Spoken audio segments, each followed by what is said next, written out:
बातमी नगरची आहे। नगरच्या पाथर्डी तालुक्यातील मढी इथल्या श्री क्षेत्र कानिफनाथ महाराज यांची यात्रा उत्सवाला सुरुवात झाली आहे।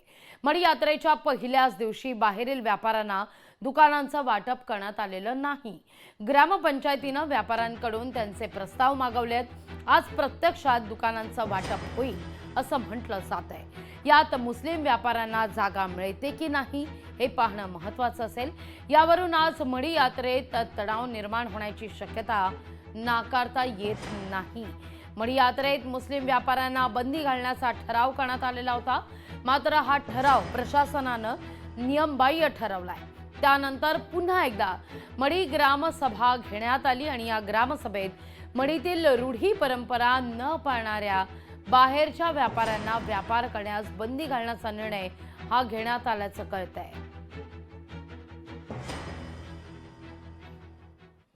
या सगळ्याविषयी अधिक माहिती घेण्याकरता थेट जाते मढीत आपले प्रतिनिधी संतोष आवारे यांच्याकडे। संतोष, आपण पाहतोय खरं तर काल दुकानांचं वाटप होणार होतं अशी चर्चा होती, पण पुन्हा एक बैठक झाली आणि त्यानंतर एक अलिखित आपण म्हणूया ठराव पारित करण्यात आला की जो प्रथा परंपरा मानणार नाही त्या दुकानदाराला तिथं स्थान नाही, असा सूर या बैठकीत आयोला गेला।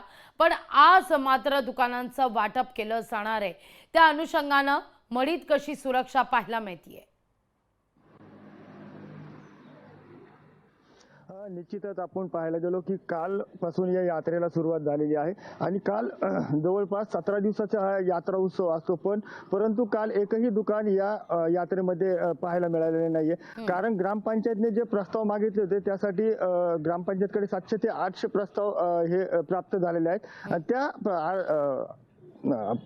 प्रस्तावाची आज छाननी होऊन नंतर दुकानाचं वाटप करण्यात येणार आहे। मात्र यामध्ये मढी गावातील जे मुस्लिम आहेत त्यांची कमीत कमी 5 ते 6 दुकानं दरवर्षी असतात, कारण की ते रूढी परंपरा पाळतात असं ग्रामपंचायतचं म्हणणं आहे। त्याचबरोबर जे बाहेरचे जे व्यापारी आहेत त्याची संख्या जास्त असून हे व्यापारी रूढी परंपरा पाळत नाही आणि कोणतेही नियम या ठिकाणी ते पाळत नाही।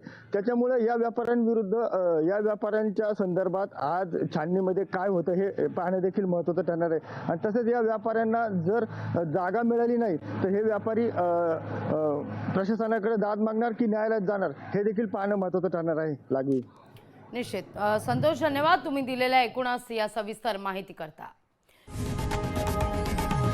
लोकशाही मराठी ऐका, पहा, जागरूक रहा।